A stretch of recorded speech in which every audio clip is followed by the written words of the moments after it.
Здравствуйте, меня зовут Ольга Зазулинская, я сотрудник фонда «Страна для жизни». Наш фонд поддерживает семьи политзаключенных. Это те самые герои, которые сидят за нашу и вашу свободу. Это люди, которые одни из первых заявили о своем мнении, свободно высказываться и оказались за решеткой. У всех у них остались семьи, жены, мужья, дети.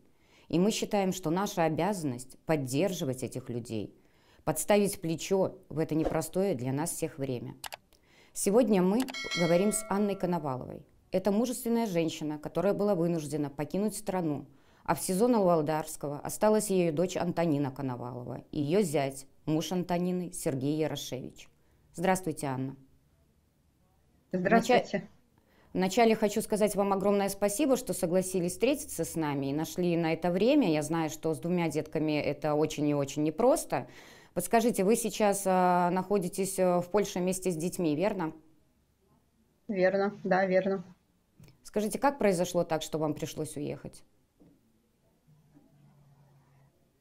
Ну, это произошло еще в сентябре месяце. 6 сентября была задержана Антонина Коновалова, моя дочь. И ей дали 23-34, 60 базовых, а затем она исчезла. Мы ее не могли найти очень долго. И вы знаете, на Крестина нам говорили так, что да вы что, был же суд. Она где-то пьет пиво. Но я знаю, что это далеко не так. В первую очередь она бы позвонила родителям, потому что с нами ее малыши. А потом нам уже сообщили, после того, как мы подали заявление об исчезновении человека, нам сообщили, что она задержана на 72 часа по подозрению в уголовном преступлении. То есть Она не была на марше. Ее просто задержали в машине. Анна, получается, она даже, то есть прошел суд, и она даже не вышла из стен ИВС, ее так и оставили под стражей, верно? Да, все правильно, она не вышла. Она не вышла на свободу. И не сообщали, где она находится, что происходит, на каком основании ее задержали. Несколько дней мы вообще не знали ничего, где она, что с ней. То есть мы знали, что в 10 утра был суд, что ей присудили 60 базовых, 23-34 повторно, и дальше человек исчез. Я, пользуясь случаем, хочу пригласить всех неравнодушных людей, всех, кто ее знал, всех, кто ее с ней 9 месяцев связи нету, всех, кто ее помнил, кто ее хочет поддержать на суд, который состоится в 10 утра в областном, я правда не знаю адреса, не посмотрела, в областном суде. А что я жду? Я как законопослушный человек, я хочу, чтобы приняли правильное решение, верное решение, я не знаю, справедливое решение. Скажите, а вот как сейчас, есть ли связь с Тоней, пишет ли она письма? Ну, понятно, что спрашивать о том, как она себя чувствует, это глупо, потому что, ну, это СИЗО, это не свобода, это тюрьма, и хорошо она точно себя там не чувствует. Но вот что она пишет? Вы знаете, наши органы, наверное, выбрали такую тактику по отношению меня и ее. То, что я пишу, а я и пишу. Я ни разу не слышала нигде, она нигде, ни отцу никогда не отписала, что получила письмо от мамы. То же самое и я. Лично для меня она прислала два поздравления. Это в октябре месяце с Днем Матери и на 8 марта. Анна, скажите пару слов, вот как устроились в Польше? Как дети? Ну, у нас определенные сложности, они не проходят. Решаем по мере поступления. Все решаемо. Мы не унываем. Скажите, детки спрашивают о родителях? Все-таки мама и папа, они с бабушкой только находятся. Вот. Что вы им говорите? Вы понимаете, что наши дети пережили 2 обыска. Мы были на митингах, которые проводились в поддержку Светланы Тихановской. То есть дети помнят, что это бело-червоные белые флаги, что это светлые люди, что это всегда улыбаются. У них очень осталось светлое, ну, в памяти осталась от этого светлая какая-то частичка этого всего. А после всего этого дети пережили 2 обыска. Один обыск более-менее лояльный, а второй – это вооруженный захват. И это было все на глазах детей. И когда арестовали их маму, мы недооценили, конечно, нашего Ванюшу. Ему 6 лет. Мы где-то, видно, разговаривали при нем, что вот как там, что там. И когда мы уехали уже, мы шли границу пешком.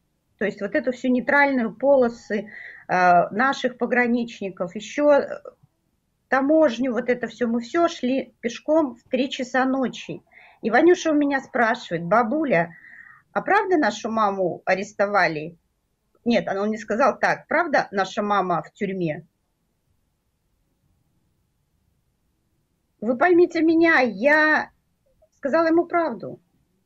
Потому что, ну, я во-первых, даже не могла, наверное, и придумать, что ему сказать ребенку. Я сказала: да, Ванюша, наша мама в тюрьме. Потому что Ваня видел вооруженных людей, он видел и автоматы, он видел и бронежилеты, и балаклаву. То есть он все это видел. Грубость. Он все это видел, и он это все понимал. И я ему сказала: да, Ванюша, ваша мама в тюрьме. А он уже потом об этом рассказал Насте. Насте 4 года. Поэтому дети Тони Коновалова и Сергея Ярошевича, они знают, где их родители.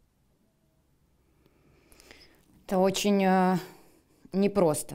Анна, скажите, какая помощь, что можно сделать сейчас для вас, для ваших детей, внуков? Как вам можно помочь? В чем вы нуждаетесь? У нас самая большая проблема – это юридическая помощь, которая медленными шагами, но мы как бы решаем ее. Спасибо большое тем, кто нам помогает. То, что касается материальной помощи, мы находимся в таком положении, и я как бы не мама, я бабушка. Я понимаю, что я не могу отказаться от любой руки, которая что-то нам протягивает. Анна, скажите, пожалуйста, а вот супругу Тони, Сергею Ярошевичу, что ему вменяют? У Сергея Ярошевича точно такая же статья, как у Тони, 293 часть 2-3. Угу. Его задерживали еще в июле месяце за то, что он был администратором канала «Армия с народом». Но его отпустили под подписку, и он покинул Республику Беларусь. Он вернулся только после того, как задержали его жену. То есть не смог находиться за пределами страны и вернулся? Я думаю, да. Скажите, по одному делу с Тоней, да, в рамках одного уголовного дела также еще проходит Спариш, Коршун. Эти люди вообще были знакомы до того, как их всех объединили в одно дело и предъявили им обвинения по одной статье? Вы знаете, я как бы плохо знаю. Я знаю, что Спариш, вообще не знаю, каким он здесь, какими путями он сюда забрел.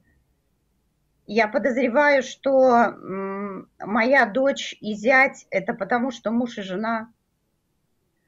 А остальные ребята, насколько я знаю, это были также администраторы канала «Армия с народом». Анна, может быть, от себя что-нибудь? Что вам хочется сказать? Я хочу, чтобы услышали те ребята, которые собирали подписи, которые делали митинги. Это были настолько самоотверженные,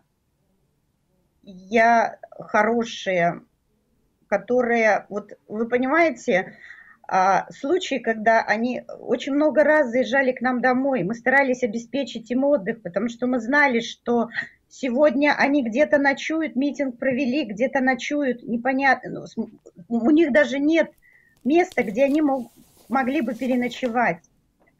иногда у них было нечего поесть, но они все равно делали свою работу. Я считаю, что это герои.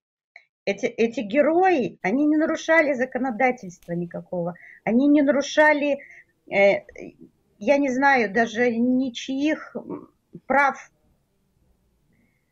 И они были заняты своей работой, своими вот этими вот обязанностями до такой степени, что у них было очень мало времени на отдых. Я знаю это по дочери. Мы редко созванивались, раз в день, буквально 1-2 минуты, что все хорошо, что она там покушала, что как детки, все. И я понимаю абсурдность сейчас ее обвинения, то, что она была администратором канала «Армии с народом». Антонина, моя дочь, она еще поддерживает меня. Вот она где-то какую-то весточку я ловлю, что она еще старается поддерживать меня. То есть не я ее, а она меня поддерживает. Знаете, вот буквально пару дней назад вышла моя знакомая, моя приятельница детства Таня Гацура-Яворская. Ее тоже задержали за выставку. Читали, да, это интервью? Да, и она вот как раз-таки была в одной камере с Тоней. И вот я читала, конечно, я ловила каждое слово Юлии Слуцкой. Конечно, я прочитала 10 раз, я не знаю, может быть, больше. Вот это вот то, что написала Татьяна. И я понимаю, когда она вышла, как она себя чувствует. Там сидят хорошие девчонки, умные, грамотные. И от этого очень больно от этого. Да, больно от того, что самые лучшие, те, кто может строить нормальную страну, те, кто может действительно что-то сделать, чтобы наши дети и наши внуки уже жили в нормальном правовом развитом государстве, сейчас сидят в СИЗО. От этого очень больно. Понимаете? И, к сожалению, репрессионная машина не останавливается. Она уже... Анна, я хочу вас поблагодарить, сказать вам огромное спасибо, что вы все-таки вот сегодня состоялся этот разговор. Я считаю, это важно, это и для вас, и для нас очень важно, особенно накануне того, как должен состояться суд. А всех остальных, ребят, я прошу, если у вас есть возможность, если вы помните о том, как Тоня шла, какую работу она делала, сколько она сделала для страны, для жизни, придите, пожалуйста, в суд. Мы просто обязаны поддержать наших героев.